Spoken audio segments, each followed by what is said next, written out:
Paix et grâce sur toi, Maman Kabibi. Paix et grâce sur toi encore au nom puissant de Jésus.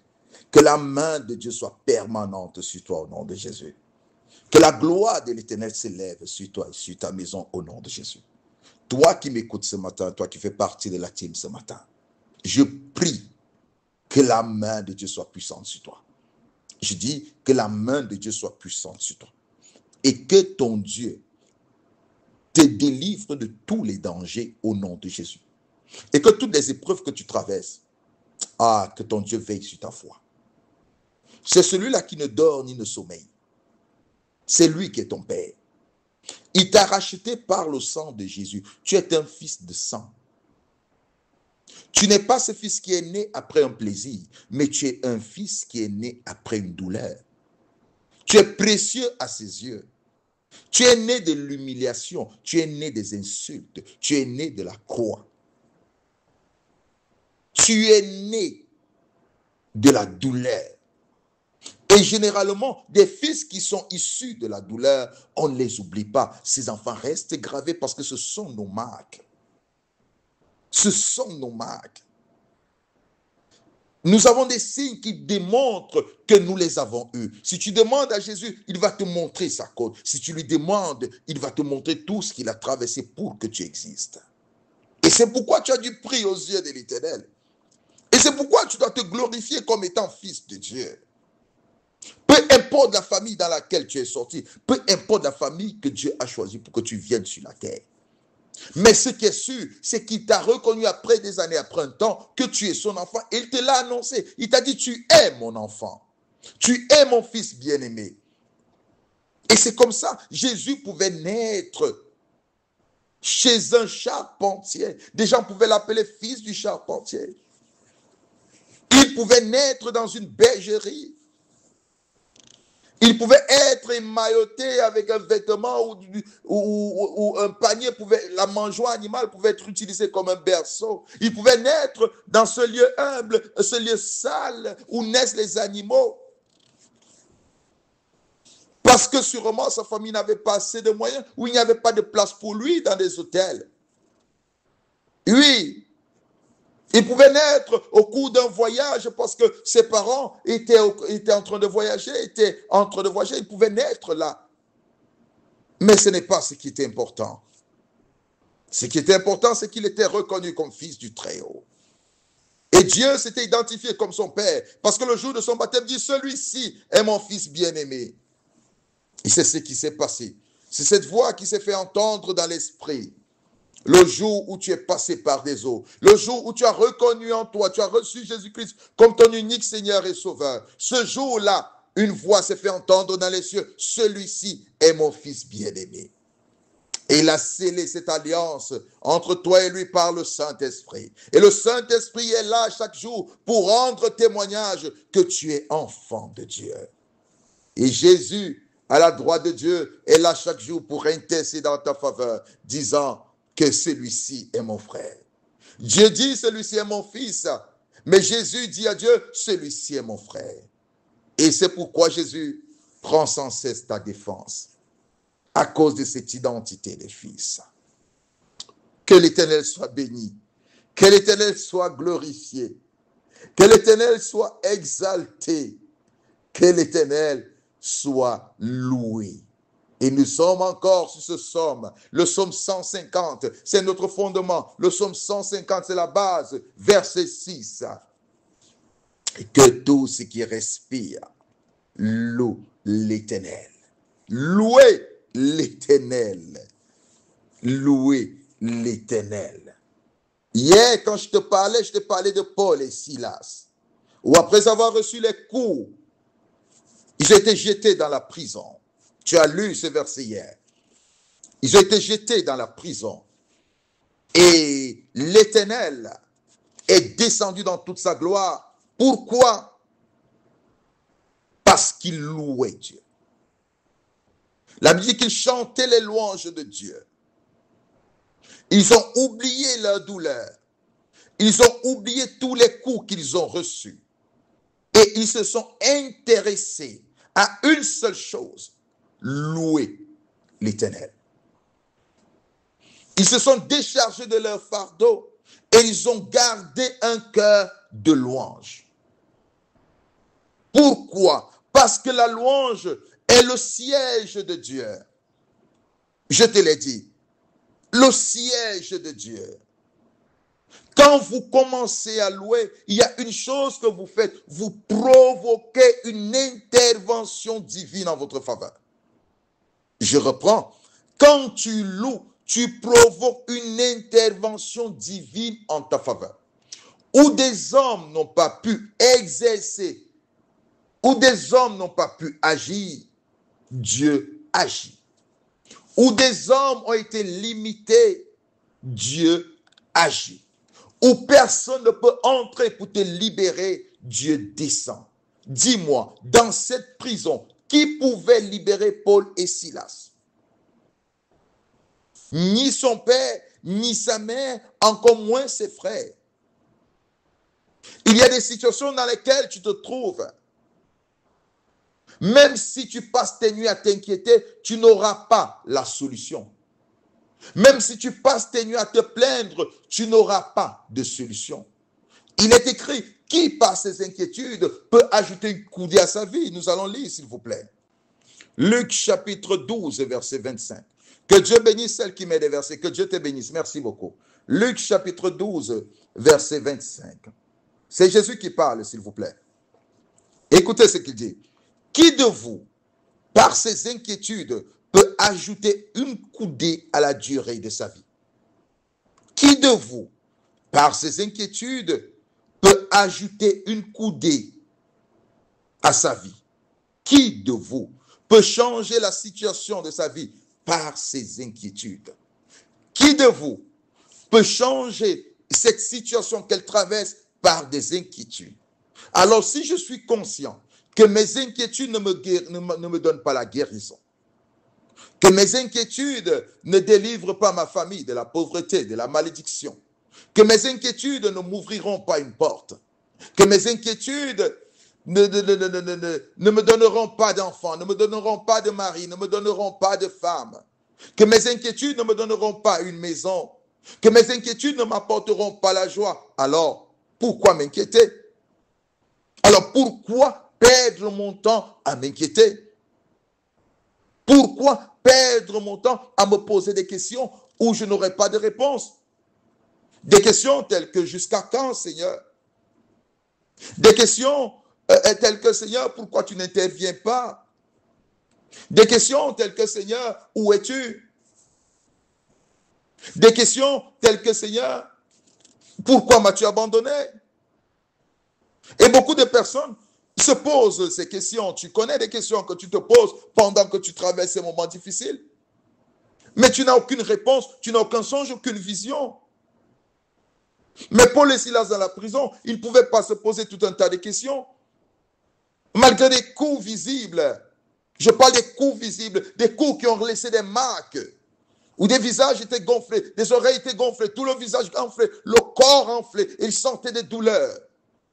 Tu as reçu des coups de la vie. Des coups sont visibles sur ton corps. Quand on regarde ta vie, on sent qu'une personne a reçu des coups. Ta vie témoigne des coups que tu as reçus des hommes et des femmes. La vie témoigne toutes les déceptions que tu as reçues des hommes et des femmes. Tu as été déçu. Tu peux te poser la question de savoir pourquoi l'homme est ici. Dieu ne te répondra pas parce que l'homme est ici. Pourquoi ce monde est comme ça? Dieu ne te répondra pas parce qu'il est comme ça. Alors, au lieu de perdre ton temps à poser des questions, gagne ton temps à louer l'Éternel. Gagne ton temps à louer l'Éternel. Gagne ton temps à chanter les louanges de Dieu, à proclamer par tes lèvres, par ta bouche, par tes paroles, les mérites de ce Dieu. Parle de ce Dieu comme quelqu'un que tu connaissais. Reconnais les qualités de Dieu. Reconnais, je dis encore, je reprends, reconnais ses qualités et proclame ce que tu connais par tes paroles. Dis ce qu'il est. Tu as entendu des gens dire qu'il est puissant. Tu as entendu des gens dire qu'il est grand. Dis ce qu'il est. Et en le faisant, tu provoques une intervention divine. En le faisant, tu réjouis le cœur de Dieu parce que cela est agréable à Dieu. Cela est agréable à Dieu. Celui qui ouvre sa bouche pour proclamer les merveilles de Dieu, ouvre les écluses des cieux sur sa vie. Et Dieu se manifeste. Il est vivant. Il se manifeste. Il se manifeste. Il est vivant. Il est puissant. Le psaume 147, verset 1. Il est dit, louez l'Éternel, car il est beau de célébrer notre Dieu, car il est doux, il est bienséant de le louer. Le fait que tu respires, mon frère, ma soeur, doit te pousser dans cette louange. Le fait que tu respires, mon frère, ma soeur, doit te plonger dans cette louange.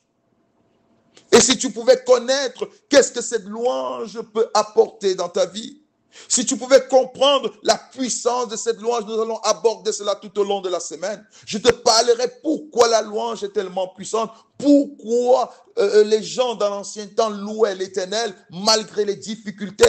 Pourquoi? Parce que Dieu aime cela. Et quand tu donnes à Dieu ce qu'il aime, il se manifeste. Quand tu offres à Dieu ce qu'il aime, Dieu se manifeste. Que ton cœur soit rempli de louanges. Arrête de te plaindre.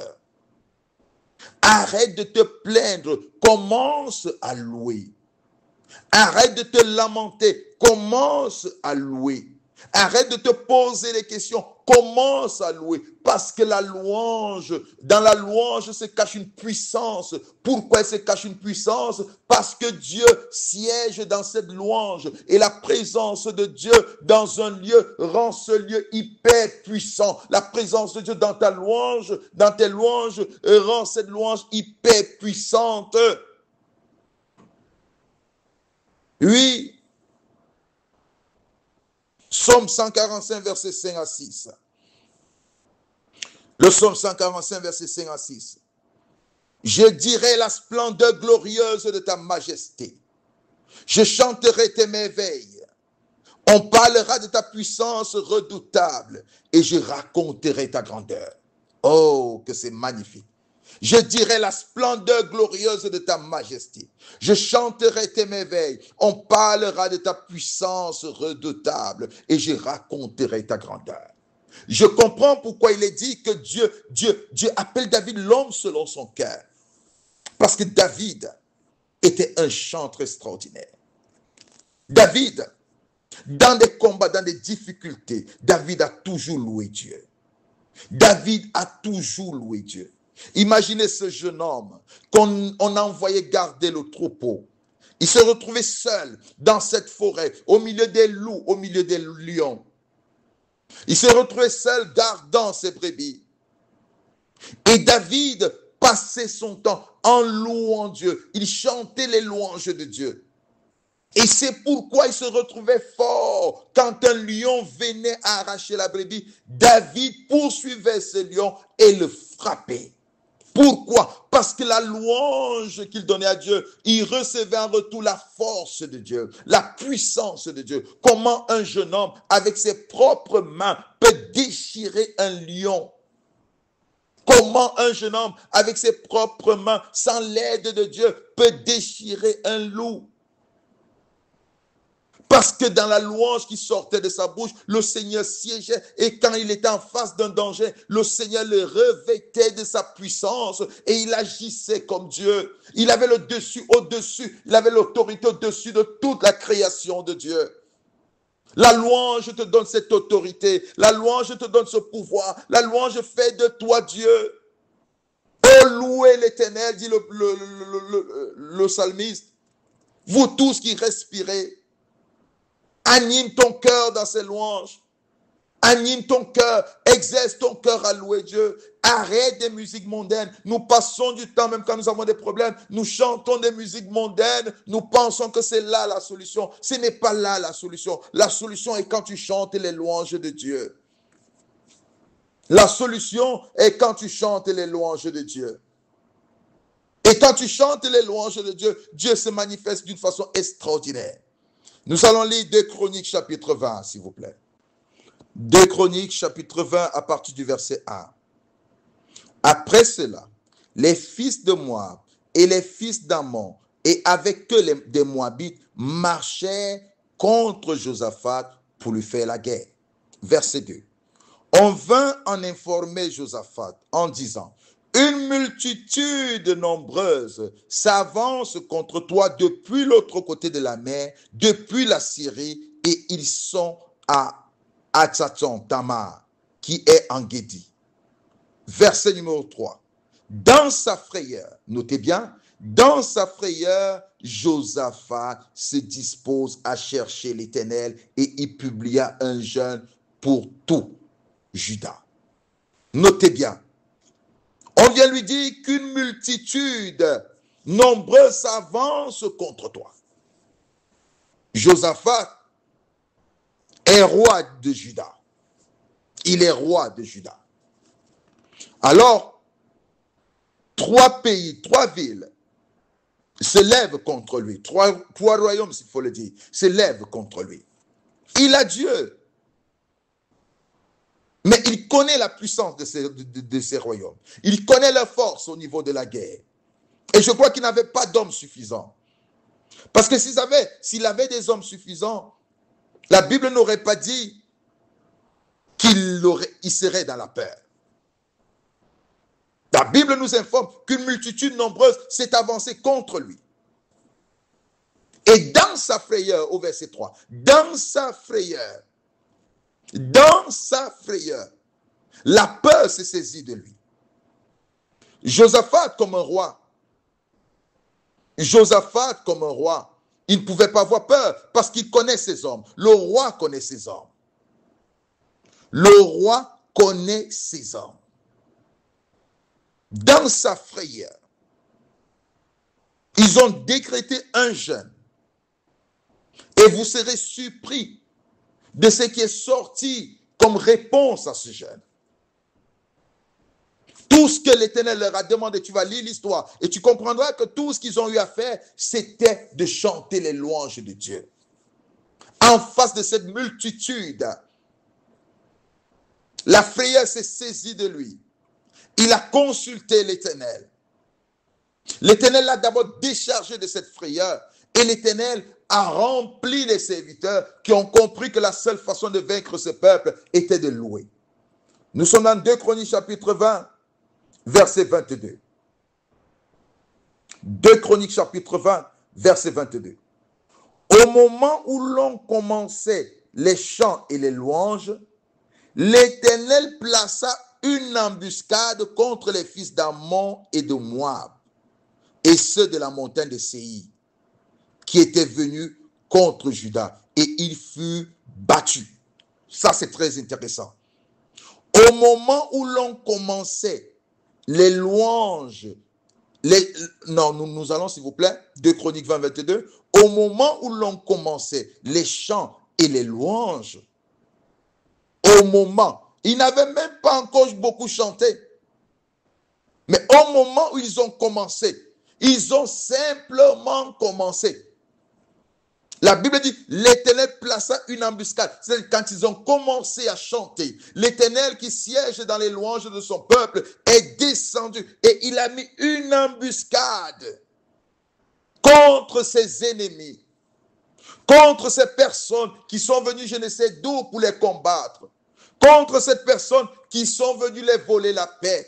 L'Éternel a mis une embuscade, écrit dans les commentaires, embuscade, parce que c'est ce qui va se passer contre ceux-là qui se lèvent pour venir perturber ta paix.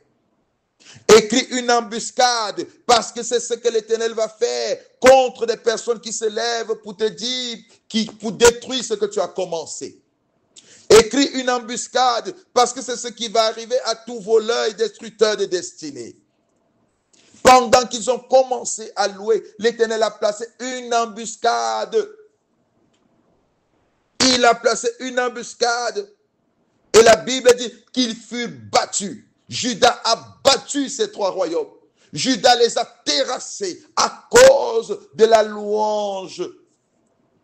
Bien-aimé dans le Seigneur, détrompe-toi. Si tu commences à célébrer l'Éternel aujourd'hui, si tu commences à chanter sa louange aujourd'hui,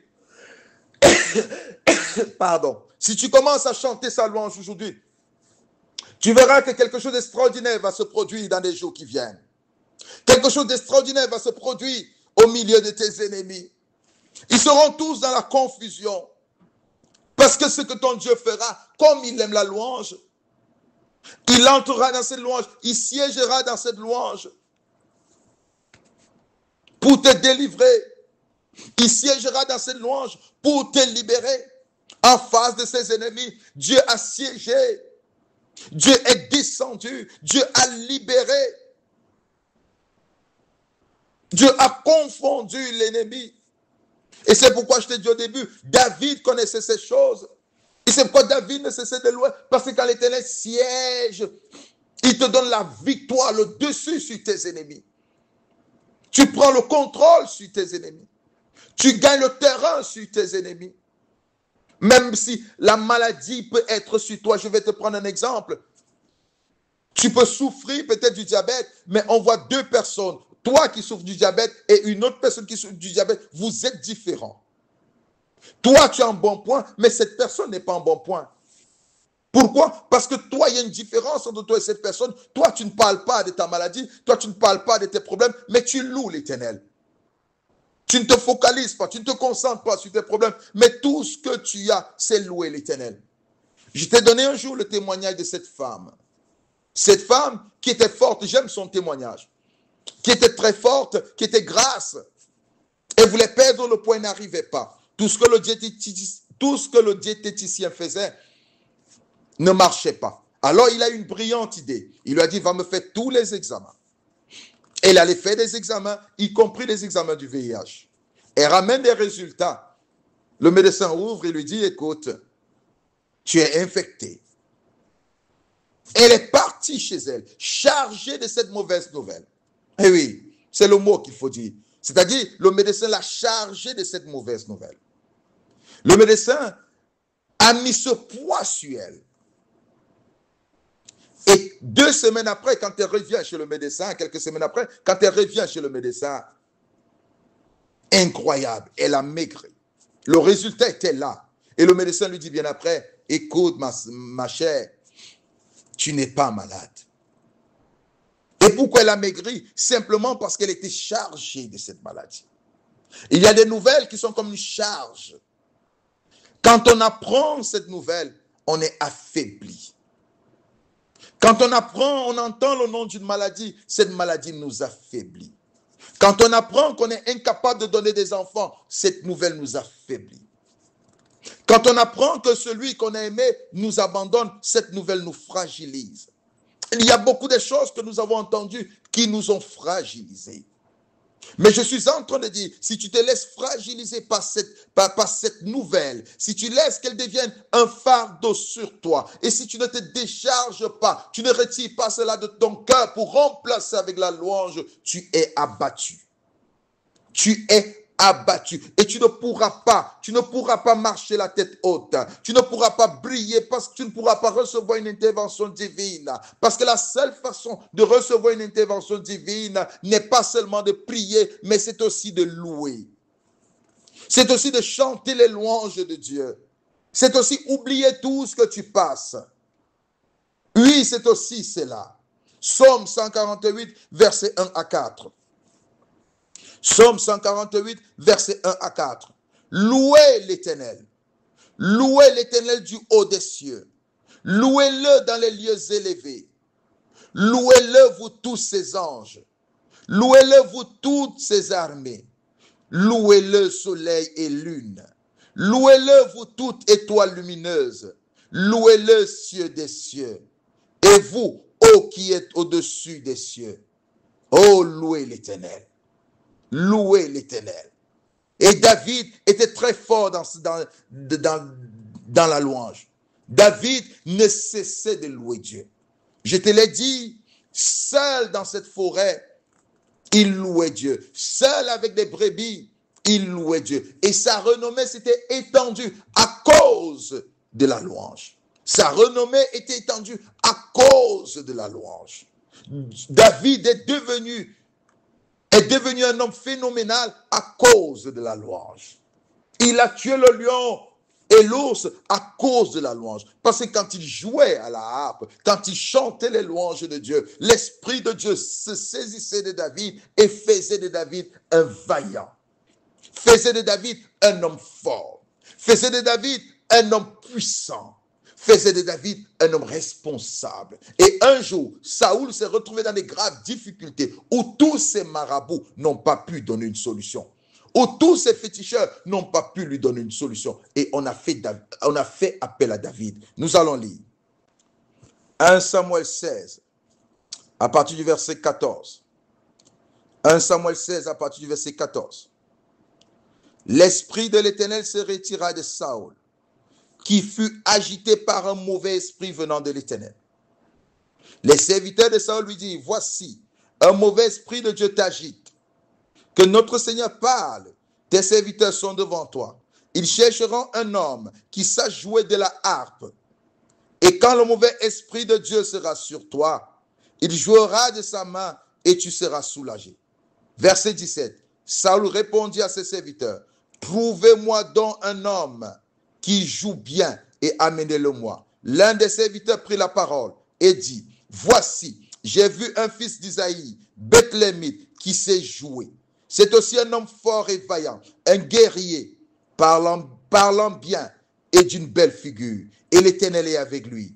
Saoul envoya des messagers à Isaïe pour lui dire, envoie-moi David ton fils, qui est avec des brebis.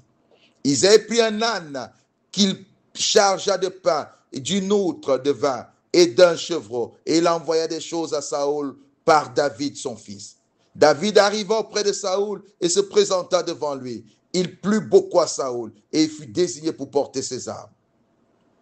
Saoul fit dire à Isaïe, je te prie de laisser David à mon service, car il a trouvé grâce à mes yeux. Et lorsque l'esprit, verset 38, et lorsque l'esprit de Dieu était sur Saoul, David prenait la harpe et jouait de sa main. Saoul respirait alors plus à l'aise et se trouvait soulagé, et le mauvais esprit se retirait. Notez bien, lorsque l'esprit de Dieu était sur Saoul, c'est-à-dire cet esprit malin, David prenait la harpe et jouait de sa main.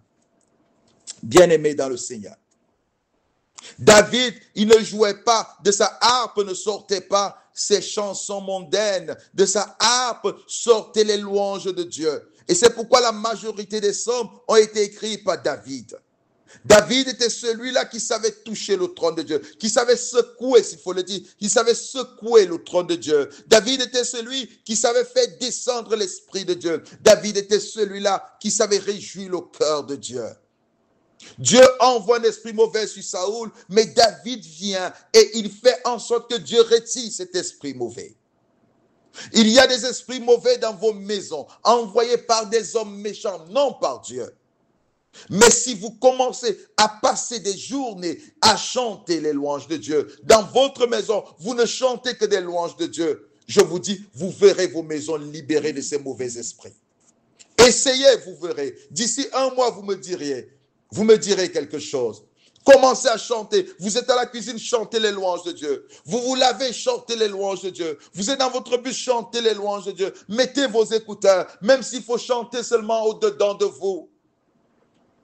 Même si c'est dans le silence que vous pouvez louer Dieu, remplissez votre cœur de louanges pour Dieu. Commencez à le louer partout. Vous êtes en train de travailler, louez l'Éternel. Vous êtes en train de servir, louez l'Éternel. Quoi que ce soit que vous êtes en train de faire, louez l'Éternel. Je vous exhorte à louer l'Éternel. C'est le secret d'une victoire. C'est le secret de la gloire. C'est le secret de la grandeur. Louez l'Éternel. C'est le secret de la victoire. Parce que je crois que l'Éternel est avec vous. Je crois que l'Éternel veut que vous brillez. Vous êtes ses enfants. Tel père, tel fils. Si l'Éternel domine dans les cieux, vous devez dominer sur la terre. Si l'Éternel est un Dieu de victoire, vous devez vaincre. Si l'Éternel n'a pas peur, vous ne devez pas avoir peur. Et je suis en train de vous exhorter, louez l'Éternel. Louez l'Éternel. Continuez à chanter les louanges de Dieu. Continuez à proclamer les mérites de Dieu. Continuez à rendre témoignage de ce qu'il est, de ce qu'il a fait. Même s'il n'a pas fait dans votre vie, vous avez les yeux pour voir comme autour de vous ce que l'Éternel fait. Vous avez les yeux pour voir autour de vous tout ce que l'Éternel fait. Vous avez des oreilles pour entendre tout autour de vous ce que l'Éternel fait. Louez l'Éternel. Louez l'Éternel. Louez l'Éternel, car il est bon. Que Dieu vous bénisse. Que sa main soit constante sur vous et que vous remportez des victoires au nom de Jésus. Soyez pleinement bénis. Je t'aime, Seigneur. Je t'aime, Seigneur. Je t'aime, Seigneur. Je t'aime, Seigneur. Je t'aime, Seigneur. Je t'aime, Seigneur. Je t'aime, Seigneur. Je t'aime, Seigneur.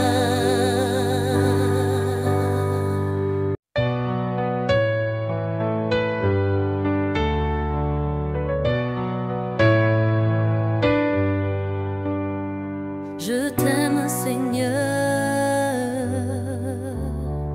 Je t'aime, Seigneur. Je t'aime, Seigneur, car tu es tout pour moi. Dans ma vie ce jour, Père, je ne compte que sur toi. Car dans le temps difficile que j'ai traversé, tu es le seul qui m'a montré le vrai amour. Tu m'as tendu la main, non seulement pour me relever, mais surtout pour m'élever devant ceux qui m'avaient condamné. Tu m'as tendu la main pour me transformer, me façonner et me rendre quelqu'un de meilleur à ton goût. Je t'aime, Seigneur. Je t'aime, Seigneur. Je t'aime, Seigneur. Je t'aime, Seigneur. Je t'aime, Seigneur. Je t'aime, Seigneur. Je t'aime, Seigneur. Je t'aime, Seigneur.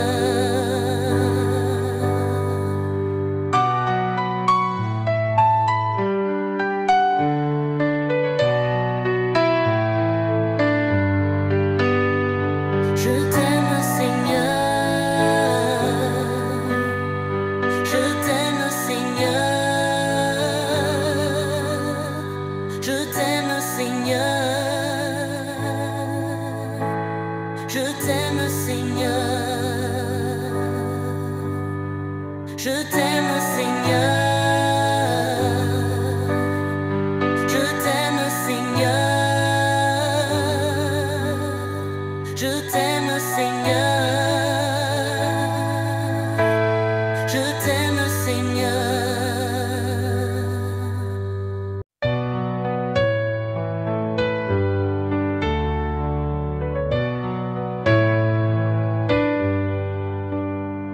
Je t'aime, Seigneur.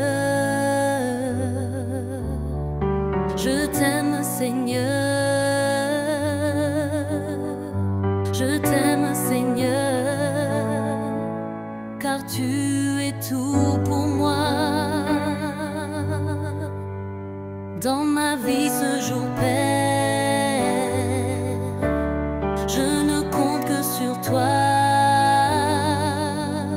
Car dans le temps difficile que j'ai traversé, tu es le seul qui m'a montré le vrai amour. Tu m'as tendu la main, non seulement pour me relever, mais surtout pour m'élever devant ceux qui m'avaient condamné. la main pour me transformer, me façonner et me rendre quelqu'un de meilleur à ton goût. Un enfant dont tu peux être fier, oui. Ta présence dans ma vie a tout changé parce que tu es Seigneur. Je t'aime, Seigneur. Je t'aime, Seigneur. Je t'aime, Seigneur. Je t'aime, Seigneur. Je t'aime, Seigneur. Je t'aime, Seigneur. Je t'aime, Seigneur. Je t'aime, Seigneur.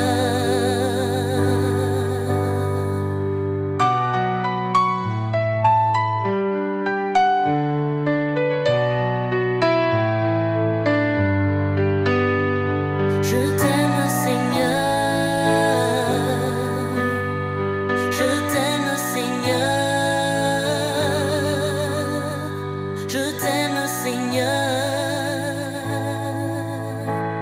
Je t'aime, Seigneur. Je t'aime, Seigneur.